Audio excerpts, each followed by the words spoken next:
అందరికీ నమస్తే. నా పేరు డి సంధ్య. నేను మెగా డిసి 2025లో హెచ్ఈటీగా సెలెక్ట్ అయ్యాను. ప్రజెంట్ నేను మాలమార్పురం హెచ్డబ్ల్యూ చిట్వేల్ మండల్ అన్నమయ్య డిస్టిక్లో వర్క్ చేస్తున్నాను. నేను ఈ మెగా డిఎస్సి 2025లో హెచ్ఈటీగా సెలెక్ట్ కావడానికి ప్రధానమైన కారణము మన వెస్ట్ మినిస్టర్ కోచింగ్ సెంటర్. నేను ఫస్ట్ టెట్ 2022లో రాశాను. దానికోసం నేను టెట్ నోటిఫికేషన్ వచ్చిన తర్వాత నేను ఎంతో భయంతో మన కోచింగ్ సెంటర్కి వెళ్ళాను. కానీ అక్కడి నుండి నేను బయటికి వచ్చేటప్పటికి ఎంతో సంతోషంగా వచ్చాను. నేను క్వాలిఫై కావడమే కాకుండా ఎంతో మంచి మార్కులు కూడా నేను సంపాదించాను. దానికి ప్రధానమైన కారణము మన ప్రసాద్ సారు, అలాగే సబ్జెక్ట్ సారు. వాళ్ళు నాకు ఇంగ్లీషు అంటే భయం ఉండింది, కానీ ప్రసాద్ సారు చెప్పిన తర్వాత ఇంగ్లీషు అంటే ఇష్టంతో పాటు అలాగే ఎక్కువ మార్కులు కూడా సాధించడం జరిగింది. కేవలం ఇంగ్లీషు మాత్రమే కాకోకుండా మిగిలిన అన్ని సబ్జెక్టులకి కూడా ఏ విధంగా చదివితే ఎక్కువ మార్కులు గెయిన్ చేయవచ్చు అనేది ఈ సారు వాళ్ళు చెప్పినారు. అలాగే ఎన్నో టిప్స్ ద్వారా కూడా బోధన చేశారు. అలాగే అక్కడ west minister coaching centre environment కూడా చాలా సౌకర్యవంతంగా ఉంది, ఎంతో క్రమశిక్షణగా ఉంటుంది. అలాగే అందరినీ కలిపి కాకోకుండా ఒక్కొక్క విద్యార్థికి ఏ విధంగా కేర్ తీసుకొని చెప్పగలిగారో అది కేవలము మన వెస్ట్ మినిస్టర్ కోచింగ్ సెంటర్లో మాత్రమే జరిగినది. అక్కడ పెట్టే daily test, weekly test, revision టెస్టులు ఎంతో మాకు ఉపయోగపడినాయి. దాని ద్వారానే మేము టెట్లో ఎక్కువ మార్కులు సంపాదించగలిగినాము. అలాగే డిఎస్సిలో కూడా మాకు ఉద్యోగం రావడానికి ఎంతో అవసరం అయినది. ఇప్పుడు కరెంట్ అఫైర్స్లో భాగంగా మన ప్రెసిడెంట్ ద్రౌపది ముర్ము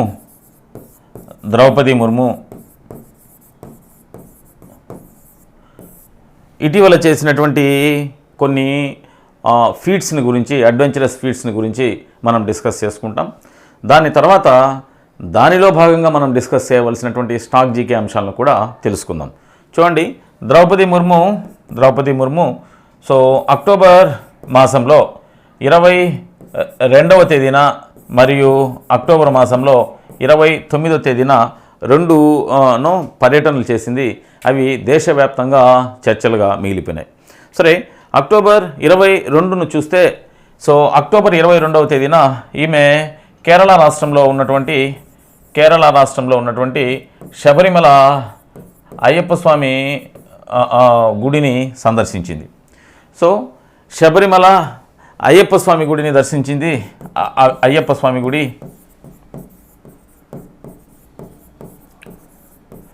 సో శబరిమల అనేటువంటిది కేరళ రాష్ట్రంలో ఉంది. ఏ జిల్లాలో ఉంది అంటే పతనంతిట్ట అనేటువంటి జిల్లాలో ఉంది. ఓకే, సో శబరిమల ఏ నది ఒడ్డున ఉంది అంటే పంబా నది ఒడ్డున ఉంది. సో ఇక్కడికి ద్రౌపది ముర్ము శబరిమల అయ్యప్ప స్వామి దీక్షలో ఎవరైతే ఉంటే ఏ బట్టలు అయితే వేసుకుంటారో నల్లటి బట్టలు, అదే శారీని ధరించింది, అదే బట్టల్ని ధరించింది. ఆ తర్వాత తలపైన ఇరుముడి కట్టుకొని 18 ఆ స్టెప్స్ని, బంగారు సోపానాలని 18 సోపానాలను కూడా ఎక్కి సన్నిధానానికి వెళ్ళి అయ్యప్ప స్వామిని దర్శించుకునేటువంటి ప్రయత్నం చేసింది. సో ఒక రాష్ట్రపతిగా ద్రౌపది ముర్ము చేసినటువంటి ఈ పనిని సో మనం రిమార్కబుల్ ఇన్సిడెంట్గా గమనించాల్సి వస్తుందన్నమాట. So on October 2nd our president of India madam Draupadi Murmu so visited Ayyappa Swami temple at Shabarimala, which is in Kerala state. So actually Shabarimala is located in the district of Pathanamthitta, and then it is on the banks of Pamba river. So దీనిని మనం ఒక్కసారి analyse చేయాల్సి ఉంటుంది. ఇక అయ్యప్ప స్వామి శైవ దేవుడా వైష్ణవ దేవుడా అంటే శైవము ప్లస్ వైష్ణవం, సో ఇరువురి కలయికనే అయ్యప్ప స్వామిగా మనకు అయ్యప్ప స్వామి చరిత్ర చెప్తుంది అనమాట. ఓకే, సో శబరిమల అయ్యప్ప స్వామిని సందర్శించినటువంటి రాష్ట్రపతుల్లో ద్రౌపది ముర్ము రెండవ రాష్ట్రపతి. Second sitting president of India. Ayyappa స్వామిని దర్శించినటువంటి రాష్ట్రపతిలో రెండవ రాష్ట్రపతి. మరి మొదటి రాష్ట్రపతి ఎవరు అంటే వివి గిరి మొట్టమొదటి రాష్ట్రపతి. పదవిలో ఉండగా శబరిమల అయ్యప్ప స్వామిని సందర్శించినటువంటి మొట్టమొదటి రాష్ట్రపతి వివి గిరి. వరాహగిరి వెంకటగిరి అనేటువంటి రాష్ట్రపతి సందర్శించినాడు. అయితే ఇక్కడ మనం గమనించాల్సింది ఏంటి అంటే ద్రౌపది ముర్ము ఒడిశా రాష్ట్రానికి చెందినటువంటి మహిళ. ఒడిశా రాష్ట్రానికి చెందినటువంటి మహిళ. వివి గిరి కూడా ఒడిశా రాష్ట్రానికి చెందినటువంటి రిప్రజెంటేటివే.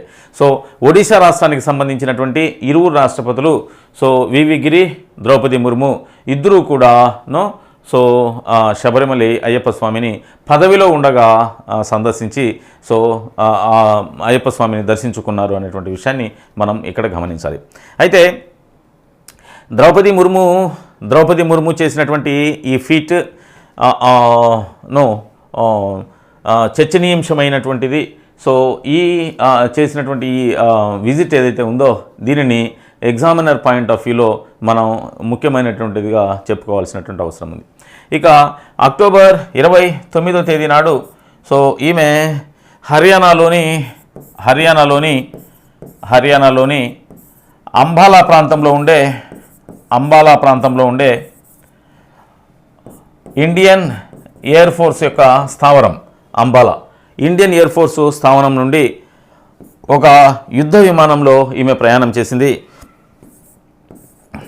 యుద్ధ విమానం పేరు రాఫెల్ యుద్ధ విమానం. ఈ రాఫెల్ యుద్ధ విమానాన్ని మనం ఏ దేశం నుంచి కొనుగోలు చేసినామంటే ఫ్రాన్స్ దేశం నుంచి కొనుగోలు చేసినాం. రాఫెల్ అనేటువంటి యుద్ధ విమానంలో 30 నిమిషాల పాటు దాదాపు 200 కిలోమీటర్ల దూరం ఈమె ప్రయాణం చేసింది. ఈ ప్రెసిడెంట్ని తీసుకుపోయినటువంటి ఈ రాఫెల్ యుద్ధ విమానానికి అమిత్ పైలట్గా వ్యవహరించాడు. సాధారణంగా ఈ యుద్ధ విమానాలు ప్రయాణించేటువంటి స్పీడ్ ఏజ్ ఫ్యాక్టర్ వలన పెద్దవాళ్ళని వృద్ధుల్ని అలౌ చేయరు. కానీ 1958లో జన్మించినటువంటి ద్రౌపది ముర్ము వయస్సుని కూడా లెక్క చేయకుండా సాహసోపేతమైనటువంటి యుద్ధ విమానంలో ప్రయాణం ఈమె చేసింది. గతంలో 2023లో అప్పుడు కూడా ఈమె సుకోయ్ అనేటువంటి యుద్ధ విమానంలో ప్రయాణం చేసింది. సుకోయ్ యుద్ధ విమానాన్ని మనం ఏ దేశం నుంచి కొనుగోలు చేసినామంటే రష్యా దేశం నుంచి కొనుగోలు చేసినాం. ప్రస్తుతం మనం president of India madam Draupadi Murmu గురించి డిస్కస్ చేస్తున్నాం. అక్టోబర్ 22 సౌండ్ ఉంది కదా సూరి అక్టోబర్ 22న మరియు అక్టోబర్ నెలలో 29వ తేదీన ఈమె చేసినటువంటి ఈ ఫీట్స్ని మనం ఇక్కడ గమనిస్తూ ఉన్నాం.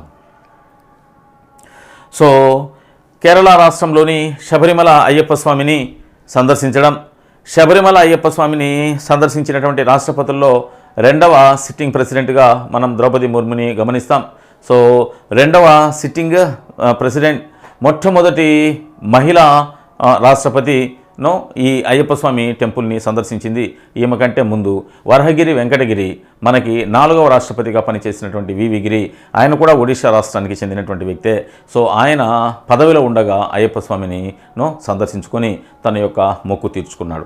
ఇక్కడ మరో గొప్ప విషయం ఏంటి అంటే ఈమెకున్నటువంటి ప్రొవిజన్స్ను బేస్ చేసుకుని డైరెక్ట్ సన్నిధానం దగ్గర ల్యాండ్ అయ్యి దేవుణ్ణి సందర్శించుకోవచ్చు. కానీ మిగిలినటువంటి భక్తులకు ఎటువంటి ఇబ్బంది కలగనీయకుండా పంబా నది నుంచి రోడ్డు మార్గంలోనే శబరిమల సన్నిధానానికి వెళ్ళి అక్కడ 18 మెట్లు ఒక సాధారణ భక్తురాలిగానే ఎక్కి తల మీద ఇరుముడి పెట్టుకొని వాస్తవంగా ఆ 18 స్టెప్స్ని తల మీద ఇరుముడి అంటే దేవుడికి మనం ఏదైతే ఆఫర్ చేస్తున్నామో ఆ ప్రసాదాన్ని తల మీద పెట్టుకోకపోతే 18 స్టెప్స్ని ఎక్కనివ్వరు. ఆ 18 స్టెప్స్ని ఆ ఇరుముడి కట్టి 18 స్టెప్స్ని ఎక్కి ఇరుముడిని దేవుడికి చెల్లించి ఆమె దర్శనం చేసుకోవడం సో గొప్ప విషయం. ఓకే, సో ఇక్కడ యుద్ధ విమానాల్లో ప్రయాణం చేసింది అని చెప్తున్నాం కదా. యుద్ధ విమానాల్లో 2 యుద్ధ విమానాల్లో ప్రయాణం చేసింది. మొట్టమొదట 2023లోనే సో ఆమె సుకోయ్ అనేటువంటి రష్యాచే తయారు చేయబడినటువంటి యుద్ధ విమానంలో ప్రయాణించింది. ఇక రెండవసారి నిన్న అక్టోబర్ 29లో సో హర్యానా రాష్ట్రంలో అంబాలాలో ఉండేటువంటి ఇండియన్ ఎయిర్ ఫోర్స్ నుంచి సో ఆ ప్రదేశం నుంచి గాలిలోకి ఎగిరినటువంటి రాఫెల్ యుద్ధ విమానంలో ఆమె ప్రయాణం చేసింది. సో దాదాపు 30 నిమిషాల పాటు 200 కిలోమీటర్లు ఆమె యుద్ధ విమానంలో ప్రయాణం చేసింది. అయితే ఈ రాఫెల్లో ఆమెను ప్రయాణం చేయించినటువంటి ఆ యుద్ధ విమానానికి పైలట్గా సో అమిత్ గెహానీ అనేటువంటి పైలట్ యాక్ట్ చేసినాడు అనేటువంటి విషయాన్ని కూడా మనం ఇక్కడ గ్రహించాలి. అయితే ద్రౌపది ముర్ము ఈ ఫీట్స్ చేసింది కాబట్టి రాబోయేటువంటి ఎగ్జామినేషన్లో సో పర్టికులర్గా ఏవైతే ఎగ్జామినేషన్స్ కండక్ట్ చేయబోతున్నారో డిఎస్సి కానీ కానిస్టేబుల్ కానీ సబ్ ఇన్స్పెక్టర్ కానీ సో ఇటువంటి వాటిల్లో కేవలం కరెంట్ అఫైర్స్నే కాకుండా స్టాక్ జీకే కూడా అడగడానికి అవకాశం ఉంది. కాబట్టి ద్రౌపది ముర్ము గురించి కొంత ఇన్ఫర్మేషన్ని కూడా మనం డిస్కస్ చేసేటువంటి ప్రయత్నం చేస్తాం. సో ద్రౌపది ముర్ము సో ఈమె ఏ రాష్ట్రానికి చెందినటువంటి వ్యక్తి అంటే సో ఒడిషా రాష్ట్రానికి చెందినటువంటి వ్యక్తి. సో 1958లో జన్మించినటువంటి Draupadi Murmu so 25th July 2022లో భారతదేశం యొక్క 15వ రాష్ట్రపతిగా ఈమె ప్రమాణ స్వీకారం చేసింది. 15వ రాష్ట్రపతిగా ప్రమాణ స్వీకారం చేసింది. సో 14వ రాష్ట్రపతిగా రామ్నాథ్ కోవింద్ ఉన్నాడు. సో 13వ రాష్ట్రపతిగా ప్రణబ్ ముఖర్జీ ఉన్నాడు.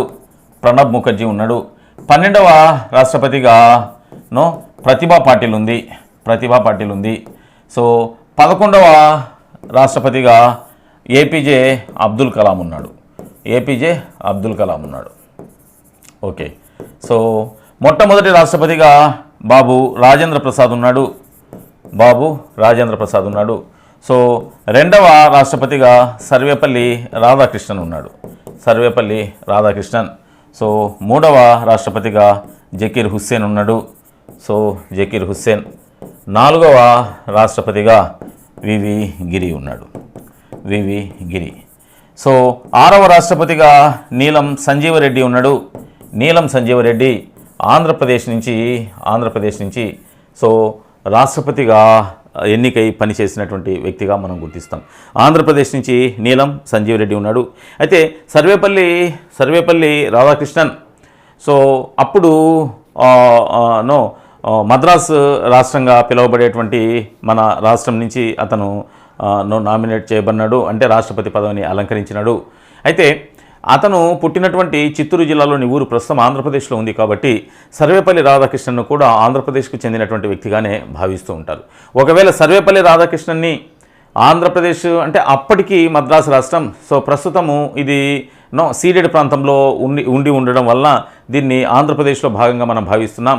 ఒకవేళ సర్వేపల్లి రాధాకృష్ణన్ని ఆంధ్రప్రదేశ్ నుంచి రిప్రజెంట్ చేసినటువంటి ప్రెసిడెంట్ ఆఫ్ ఇండియాగా మనం భావించినట్లయితే సో నీలం సంజీవరెడ్డి రెండో వ్యక్తి అవుతాడు. లేదు కంప్లీట్గా ఆంధ్రప్రదేశ్ ఫార్మేషన్ అయిన తర్వాత ఏర్పడినటువంటి ఆంధ్రప్రదేశ్ నుంచి ఎన్నిక కాబడినటువంటి వ్యక్తిగా మనం నీలం సంజీవరెడ్డిని గమనించినట్లయితే ఈయన మొట్టమొదటి రాష్ట్రపతి ఫ్రమ్ ఆంధ్రప్రదేశ్ అవుతాడనమాట. ఓకే, ద్రౌపది ముర్ము 15వ రాష్ట్రపతిగా 1958లో జన్మించింది. ఈమె 2022లో సో జూలై 25 నాడు ఈమె 15వ రాష్ట్రపతిగా ప్రమాణ స్వీకారం చేసింది. ఓకే, ద్రౌపది ముర్ము ఒడిశా రాష్ట్రానికి సంబంధించినటువంటి సంతాల్ అనేటువంటి గిరిజన జాతికి చెందినటువంటి మహిళ. సో భారతదేశ రాష్ట్రపతిగా ఒక గిరిజన మహిళ ఎన్నిక కావడం ఇదే ప్రథమం. సంతాల్ అనేటువంటి గిరిజన జాతి. సో మనకి 1856-57లో 1857, 56, 57 ప్రాంతంలో ఈస్ట్ ఇండియా కంపెనీ ఉద్యోగస్తుల మీద సో జమీందారీ వ్యవస్థకు వ్యతిరేకంగా పోడు వ్యవసాయాన్ని వాళ్ళు అడ్డుకుంటున్నారు అనేటువంటి ఒక కారణం చేత సో ఆ ఒడిశాలో ఉండేటువంటి సంతాల్ గిరిజన జాతి వాళ్ళ మీద దాడికి దిగుతుంది. సో గెరిల్లా టాక్టిక్స్తో దాడికి దిగుతుంది. సో ఆ దాడికి దిగినటువంటి ఆ సంతాల్ తిరుగుబాటు ఏదైతే ఉందో సో అది ఈ గిరిజన జాతి నుంచే చేయబడింది. సో కాబట్టి 1856-57 ప్రాంతంలో ఒడిశా రాష్ట్రంలో సంతాల్ తిరుగుబాటు ఏ గిరిజన జాతి అయితే చేసిందో ఆ గిరిజన జాతికి సంబంధించినటువంటి వ్యక్తిగా మనం ద్రౌపది ముర్ముని కన్సిడర్ చేస్తాం. సరే, ద్రౌపది ముర్ము రాష్ట్రపతి కాకమునిపే దాదాపు 2000 నుంచి రాజకీయ జీవితాన్ని ప్రారంభించింది. సో 2000లో ఈమె ఎమ్మెల్యేగా ఎలక్ట్ అయింది. So member of legislative assembly so of ఒడిషాగా ఆమె ఎలక్ట్ అయింది. ఎమ్మెల్యేగా ఈమె మయూర్భంజ్ జిల్లాలో ఉన్నటువంటి రాయరంగపూర్ అనేటువంటి కాన్స్టిట్యున్సీ నుంచి ఈమె ఎమ్మెల్యేగా పనిచేసింది. ఎమ్మెల్యేగా పనిచేస్తున్నటువంటి కాలంలో ఈమె బెస్ట్ ఎమ్మెల్యేగా అవార్డును కూడా తీసుకునింది. సో బెస్ట్ ఎమ్మెల్యేగా తీసుకున్నటువంటి అవార్డు పేరు నీలకంఠ అనేటువంటి అవార్డుని తీసుకున్నది. ఓకే, ఆ తర్వాత 2011 ప్రాంతంలో ఈమె జార్ఖండ్కి గవర్నర్గా కూడా వ్యవహరించారు. అంటే ఎమ్మెల్యేగా గవర్నర్గా ఎమ్మెల్యే 2 దఫాలుగా ఆమె ఎన్నికైంది. ఎమ్మెల్యేగా ఎన్నికైనటువంటి సందర్భంలో ఆమె minister of commerce and trade, so ఆ ట్రాన్స్పోర్టేషను, సో వీటికి సంబంధించినటువంటి మంత్రిత్వ శాఖను కూడా ఆమె డీల్ చేసింది. సో ద్రౌపది ముర్ము యొక్క రాజకీయ జీవితాన్ని మనం ఈ విధంగా అనలైజ్ చేయవచ్చు. 2022 నుంచి ఈమె రాష్ట్రపతిగా ఉంది. సో ద్రౌపది ముర్ము చేసినటువంటి డ్రాస్టిక్ చేంజెస్లో భాగంగా సో రాష్ట్రపతి భవన్లో గతంలో దివ్యాంగులకు అంటే హ్యాండిక్యాప్డ్ పీపుల్కి మరియు అన్ప్రివిలేజ్డ్ సెక్టార్కు సంబంధించినటువంటి అన్ఆర్గనైజ్డ్ సెక్టార్కు సంబంధించినటువంటి వ్యక్తులకు రాష్ట్రపతి భవన్లోనికి ప్రవేశం లేకుండా ఉండే. కానీ ద్రౌపది ముర్ము ప్రెసిడెంట్ అయిన తర్వాత సో ఎవరైతే సమాజం నుంచి చిన్నచూపు చూడబడుతున్నారో సో వాళ్ళనందరినీ కూడా రాష్ట్రపతి భవన్లో ప్రజా దర్బార్లాగా వాళ్ళను కలిసే వాళ్ళ యొక్క సమస్యలను చెప్పుకునేటువంటి అవకాశాన్ని కల్పించి రాష్ట్రపతి భవన్ యొక్క గేట్లను తెరిచినటువంటి మహిళగా మనం ద్రౌపది ముర్ముని చెప్పుకుంటామన్నమాట. సో ద్రౌపది ముర్ముకు సంబంధించినటువంటి బ్రీఫ్ ఇన్ఫర్మేషన్ ఇది. అయితే ఇక్కడ మనం గమనించాల్సినటువంటి విషయం ఏంటి అంటే ద్రౌపది ముర్ము రాష్ట్రపతి అయిన తర్వాత 2022లో ఈమె పలు దేశాలకు ప్రయాణం చేసింది. సో 2022 నుంచి 2025 వరకు అంటే ప్రస్తుత సంవత్సరం వరకు ఈమె దాదాపు 8 ఫారెన్ టూర్స్ను చేసింది. 8 ఫారెన్ టూర్స్లో భాగంగా దక్షిణ అమెరికా, ఓషినియా, ఆఫ్రికా, ఏషియాలోని కొన్ని దేశాలను సందర్శించింది. దాదాపు 8 ఫారెన్ టూర్స్లలో ఈమె 15 దేశాలను సందర్శించింది. ఈ 15 దేశాలలో ఒక ఇండియన్ రిప్రజెంటేటివ్గా భారతదేశం యొక్క ప్రథమ మహిళగా తగు గౌరవాన్ని పొందుతూనే సో అక్కడ మెమోరాండమ్ ఆఫ్ అండర్స్టాండింగ్ MOUలని, ఆ తర్వాత నేషనల్ వాళ్ళ అసెంబ్లీస్ని అంటే ఆ దేశాల యొక్క అసెంబ్లీస్ని, పార్లమెంట్లని ఉద్దేశించి మాట్లాడడం, భారతదేశం యొక్క రకరకాల సాంప్రదాయాల్ని సో భారతదేశం యొక్క ఒపీనియన్ ఆన్ ఇండియా దాన్ని పెంచడానికి ఈమె ప్రయత్నం చేసింది. సరే, ఈమె చేసినటువంటి ఓవరాల్గా ఆ ఫారెన్ టూర్స్ సో ఏ దేశాలకు, ఏ ఖండంలోని ఏ దేశాలకు ఆమె పర్యటన చేసింది అనేటువంటి విషయాన్ని మనం ఇప్పుడు తెలుసుకుందాం. సో మన president of India Draupadi Murmu రాష్ట్రపతి అయిన తర్వాత సో మనకి 2022లో రాష్ట్రపతి అయినారు కదా. సో 2022 నుంచి ఆమె రకరకాల విదేశీ పర్యటనలు చేసినారు. సో విదేశీ పర్యటనల్లో ఆమె 8 విదేశీ పర్యటనలు చేస్తే సో 15 దేశాలని సో మొత్తం ప్రపంచంలో ఉండేటువంటి ఖండాలన్నింటినీ సో ఆమె విజిట్ చేసి సో మన భారతదేశం యొక్క ఔన్నత్యాన్ని, భారతదేశం యొక్క అవసరాలని తీర్చేటువంటి ప్రయత్నం చేసినారనమాట. అయితే 2022లో ఈమె చేసినటువంటి తొలి విదేశీ పర్యటన సో ఏది అంటే సో యునైటెడ్ కింగ్డమ్కి క్వీన్ ఎలిజబెత్ II చనిపోవడం వల్ల ఆమె యొక్క ఫెనరల్స్కి అటెండ్ అయినారు భారతదేశం తరపున. సో ఈమె చేసినటువంటి మొట్టమొదటి ఫారెన్ ట్రిప్ ఏంటి అంటే సో యూకేకి వెళ్ళింది యునైటెడ్ కింగ్డమ్. ఈ యునైటెడ్ కింగ్డమ్లో క్వీన్ ఎలిజబెత్ II యొక్క ఫ్యూనరల్స్ అంత్యక్రియలకు హాజరైంది. సో యునైటెడ్ కింగ్డమ్ అని అంటే మనకు తెలుసు. సో ఇందులో England, Scotland, Wales, North Ireland, so ఈ ద్వీపాల యొక్క సమూహాన్ని మనం యునైటెడ్ కింగ్డమ్ లేదా గ్రేట్ బ్రిటన్ అని అంటాం. ఈ యునైటెడ్ కింగ్డమ్లో దాదాపు 6000 ఐలాండ్స్ ఉంటాయి. సో అందులో పెద్ద పెద్ద ఐలాండ్స్ అన్నింటినీ ఒక ద్వీపంగా మనం ఒక కంట్రీగా సో గ్రేట్ బ్రిటన్ అనేటువంటి పేరుతో మనం పిలుస్తూ ఉంటాం. సో ఈ గ్రేట్ బ్రిటన్కి యునైటెడ్ కింగ్డమ్కి మనకు queen Elizabeth II queen. So ఆమె చనిపోవడంతో ఆమె ఫ్యూనరల్స్కి మేడం ముర్మును విజిట్ చేయాల్సి వచ్చింది. ఆ తర్వాత 2023లో ఈమె దక్షిణ అమెరికా మరియు యూరప్ టూర్లకు వెళ్ళింది. సో దక్షిణ అమెరికాలో సురినేమ్ అనేటువంటి దేశానికి వెళ్ళింది. సురినేమ్ యొక్క క్యాపిటల్ పరమరిబో. సో దీని యొక్క కరెన్సీ ఏంటి అంటే సురినేమ్ డాలర్. ఈ సురినేమ్ అనేది ఏ ఖండంలో ఉంది అంటే సౌత్ అమెరికాలో ఉంది, దక్షిణ అమెరికాలో ఉంది అన్నమాట. ఓకే, నెక్స్ట్ 2023లోనే చేసినటువంటి మరొక పర్యటన సెర్బియా దేశానికి వెళ్ళింది. సెర్బియా యొక్క క్యాపిటల్ ఏంటి అంటే బెల్గ్రేడ్. సో సెర్బియా యొక్క కరెన్సీ ఏంటంటే సెర్బియన్ డాలర్. ఇది ఐరోపా ఖండంలో, యూరప్ కాంటినెంట్లో ఉంది. 2024లో ఈమె 6 పర్యటనలు చేశారు. 6 పర్యటనలో భాగంగా సో ఏషియా, ఓషినియా, ఆ తర్వాత ఆఫ్రికా ఖండాలను చుట్టి వచ్చారు. సో మొట్టమొదట ఆమె చేసినటువంటి పర్యటన ఫిజీకి చేసింది. అయితే ఇక్కడ ఫిజీ విషయంలో మనం గమనించాల్సింది ఏంటంటే ఫిజీని సందర్శించినటువంటి భారతదేశ మొట్టమొదటి రాష్ట్రపతి ఎవరు అంటే ద్రౌపది ముర్మునే. సో ఈమె ఫిజీ దేశాన్ని సందర్శించింది. ఇక్కడ ఫిజీ దేశం యొక్క క్యాపిటల్ ఏంటి అంటే సంవా అనేటువంటి క్యాపిటల్.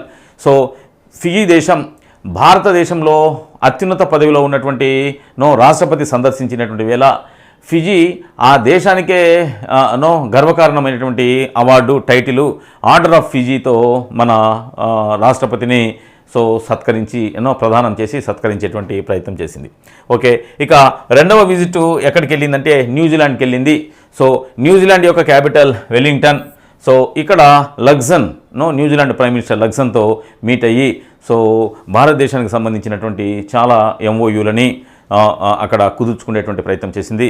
సో న్యూజిలాండ్ అనేటువంటిది గతంలో ఆస్ట్రేలియా ఖండంలో ఉంది అని చెప్పుకుంటున్నాం.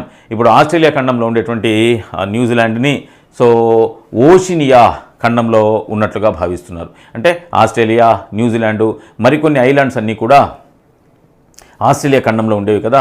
సో ఇప్పుడు మహాసముద్రంలో భాగమై ఉన్నాయి అన్ని ఐలాండ్స్ కదా, అందుకని ఓషినియా ఖండంలోకి వాటిని చేర్చినారు. సో ఆ విషయాన్ని మనం గమనించాలి. ఇక నెక్స్ట్ ఆమె చేసినటువంటి మరొక విదేశీ పర్యటన ఆసియా ఖండంలోనే ఉండే తైమూర్ని చేసింది. సో తైమూర్ అనేటువంటిది దీని యొక్క రాజధాని ఏంటంటే ఢిల్లీ అనేటువంటిది దీని యొక్క రాజధాని. సో అక్కడ చాలా అంశాల మీద మెమోరాండమ్ ఆఫ్ అండర్స్టాండింగ్స్ మీద సంతకాలు చేసింది మన ద్రౌపది ముర్ము మరియు ఆమె యొక్క group of officers. So Timor తర్వాత నెక్స్ట్ అల్జీరియా దేశానికి పర్యటన చేసింది. అల్జీరియా యొక్క రాజధాని ఏంటంటే అల్జీర్స్. సో అక్కడ అల్జీరియా దేశ పరిపాలకులు మన ద్రౌపది ముర్ముని డాక్టరేట్ పట్టాతో సత్కరించారనమాట. ఇక నెక్స్ట్ మొరిటానియో అనే ఆఫ్రికా దేశాన్ని నెక్స్ట్ విజిట్లో భాగంగా సందర్శించింది. మొరిటానియో అనేటువంటిది ఆఫ్రికాలో ఉండేటువంటి ఒక దేశం అని గుర్తించండి. ఇక్కడ నోవాకహెట్ అనేటువంటిది ఈ మెరిటానియా యొక్క క్యాపిటల్. సో మెరిటానియా యొక్క కరెన్సీ ఏంటి అంటే ఒగుయా అనేటువంటి కరెన్సీ. ఓకే, సో నెక్స్ట్ 5 దేశాలు అయిపోయిన తర్వాత 6వ దేశం మాల్వీకి వెళ్ళింది. మాల్వీ కూడా ఆఫ్రికాలో భాగమే. సో దీని యొక్క క్యాపిటల్ లిలంగ్వే అనేటువంటిది దీని యొక్క క్యాపిటల్. సో దీని యొక్క మాల్వీ యొక్క కరెన్సీ ఏంటి అంటే క్వాచా. సో మాల్వీ కూడా ఏ ఖండంలో ఉంది అంటే ఆఫ్రికా ఖండంలోనే ఉంది. సో ఓవరాల్గా ఓషినియా, ఆఫ్రికా ఖండాలు మరియు ఆసియా ఖండాలు 2024లో 3 కాంటినెంట్స్ని కవర్ చేసే విధంగా ద్రౌపది ముర్ము ప్రయాణాలు చేసింది. సో ఇందులో ప్రతి దేశంలో కూడా ఆమెకు ఘనమైనటువంటి సత్కారాలు మరియు ఆహ్వానాలు పలికి ఉన్నారనమాట. సో 2025 అంటే ప్రజెంట్ ఇయర్లో ఈమె సో యూరప్ మరియు ఆఫ్రికా ఖండాలని సందర్శించింది. అయితే ఇక్కడ కూడా 2022లో రాష్ట్రపతి అవుతూనే యూకేలో యూకే క్వీన్ ఎలిజబెత్ II చనిపోయింది కదా, ఆ ఫ్యూనరల్స్కి అటెండ్ అయింది. సో 2025లో pope Francis, Vatican city pope, ఆయన యొక్క అంత్యక్రియలకు కూడా హాజరైంది. అయితే సో మొట్టమొదట చేసినటువంటి పర్యటనగా మనం పోర్చుగల్ దేశానికి చేసింది. సో పోర్చుగల్ అనేటువంటిది ఏ ఖండంలో ఉందంటే యూరప్ ఖండంలో ఉంది. సో పోర్చుగల్ యొక్క రాజధాని ఏంటి అంటే లిస్బన్ అనేటువంటిది రాజధాని. ఇక పోర్చుగల్ తర్వాత రెండవ ప్రయాణం ఏ దేశానికి చేసిందంటే స్లోవేకియాకి చేసింది. స్లోవేకియా అనేటువంటి దేశం కూడా యూరప్ ఖండంలో ఉండేటువంటి ఒక దేశమే. సో ఈ స్లోవేకియా యొక్క క్యాపిటల్ రాజధాని ఏంటి అంటే బ్రటిస్లవా అనేటువంటిది రాజధాని. ఇక మనం ఆల్రెడీ డిస్కస్ చేసినాం, పోప్ ఫ్రాన్సిస్ యొక్క అంత్యక్రియలకు హాజరు కావడానికి వాటికన్ సిటీకి వెళ్ళింది. వాటికన్ సిటీ యొక్క రాజధాని వాటికన్ సిటీనే. సో అక్కడ US$ మనకు కరెన్సీగా ఉంటాయి. ఇక ఆల్రెడీ మనం గతంలో చెప్పుకొని ఉన్నాం. సో ఏం చెప్పుకున్నాము అంటే సో ఫిజీ అనేటువంటి దేశానికి ఈమె ఆర్డర్ ఆఫ్ మెరిట్ అవార్డు తీసుకోవడానికి సో ఫిజీ దేశానికి వెళ్ళిందని చెప్పినాం కదా. ఫిజీ దేశానికి వెళ్ళినటువంటి మొట్టమొదటి భారత రాష్ట్రపతి ద్రౌపది ముర్మునే. ఆ తర్వాత సో ఇక్కడ ఆఫ్రికాలో ఉండేటువంటి అంగోలా, బోట్స్వానా దేశాలకు కూడా వెళ్ళింది. సో అంగోలా, బోట్స్వానా దేశాలకు వెళ్ళినటువంటి తొలి రాష్ట్రపతిగా మనం ద్రౌపది ముర్మునే చెప్పుకుంటాం. అంటే ఇంతవరకు ఈ ద్వీపాలకి ఏ భారత రాష్ట్రపతులు వెళ్ళలే. సో ద్రౌపది ముర్ము మొట్టమొదటిసారిగా సో ఆ దేశాలకు వెళ్ళింది. అంగోలా యొక్క క్యాపిటల్ లువాండా. సో అంగోలా యొక్క కరెన్సీ క్వాచా. అయితే అంగోలా ఆఫ్రికన్ కాంటినెంట్, అంగోలాలో ఉండేటువంటి దేశానికి మన ప్రెసిడెంట్ ద్రౌపది ముర్ము వెళ్ళి అక్కడ వాళ్ళ యొక్క నేషనల్ అసెంబ్లీని ఉద్దేశించి భారతదేశపు యొక్క ఔన్నత్యాన్ని, భారతీయ ప్రజల యొక్క విలువల్ని అక్కడ వాళ్ళకు తెలియజేసేటువంటి ప్రయత్నం చేసింది. ఇక అంగోలా తర్వాత బోట్స్వానా దేశానికి వెళ్ళింది. ఇది కూడా ఆఫ్రికా ఖండంలో ఉండేటువంటి ఒక దేశమే. బోట్స్వానాకి వెళ్ళినటువంటి మొట్టమొదటి భారత రాష్ట్రపతిగా మనం ద్రౌపది ముర్మును కన్సిడర్ చేస్తాం. బోట్స్వానా యొక్క క్యాపిటల్ ఏంటంటే గాబెరూన్. సో గాబెరూన్ అనేటువంటిది బోట్స్వానా యొక్క క్యాపిటల్. సో బోట్స్వానాలో కరెన్సీ పులా అనేటువంటి కరెన్సీ ఉంటుంది. సో ఇక్కడ కూడా ద్రౌపది ముర్ము బోట్స్వానా యొక్క పార్లమెంటును ఉద్దేశించి ప్రసంగించారు. సో బోట్స్వానా తర్వాత సో మారిషస్ టూర్కి వెళ్ళింది. సో మారిషస్ కూడా ఆఫ్రికా ఆగ్నేయ తీరంలో ఉండేటువంటి ఒక ద్వీపాల సమూహం. సో మారిషస్ యొక్క క్యాపిటల్ ఏంటి అంటే పోర్ట్ లూయిస్. సో ఇవి Draupadi Murmu the president of India చేసినటువంటి విదేశీ పర్యటనలు. సో దాదాపు 15 దేశాలని ఆమె తన యొక్క 8 విదేశీ టూర్లతో సందర్శించి సో అక్కడ ఉండేటువంటి ప్రజలతో భారతీయ ప్రజలని, భారతీయతను అక్కడ చాటి చెప్పేటువంటి ప్రయత్నం చేసింది.